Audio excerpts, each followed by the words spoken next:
எனவே அன்பு தோழர்களே, நமக்கு மாற்றம் தேவையா இல்லையா? கேட்கல. ஒரு மறுமலர்ச்சி தேவையா இல்லையா? எனவே நாம் புரட்சிக்கு தயாராவோம். அதிரடியான மாற்றத்திற்கு துணை நின்று நமது புரட்சி தளபதியை முதல்வர் ஆக்கியே தீருவோம் என்று உறுதி பூண்டு அடுத்த பிறந்த நாள் விழா நமது தமிழக முதல்வர் திரு தளபதி அண்ணா விஜய் அவர்களின் பிறந்த நாள் இந்த எழுச்சி நாள் விழாவாக கொண்டாடப்பட வேண்டும் என்று எனது உரையை ஒரு சிறிய கவிதையும் பாடலுமாக முடிக்கிறேன். தமிழகத்தின் தலைவிதியே, புதிய நம்பிக்கையின் ஒளிக்கதிரே, மக்கள் சேவையில் என்றும் முதன்மையே, எங்கள் தளபதி அண்ணாவிற்கு புரட்சி பிறந்த நாள் வாழ்த்துக்கள்.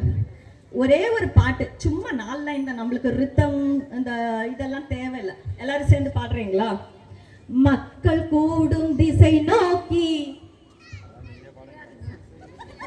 மக்கள் கூடும் திசை நோக்கி மாற்ற கனலை ஏந்தி வரும் எங்கள் தளபதி, தளபதி, எங்கள் தலைவனே, எங்கள் தலைவனே, ஊழலற்ற ஆட்சிக்கும் உண்மையான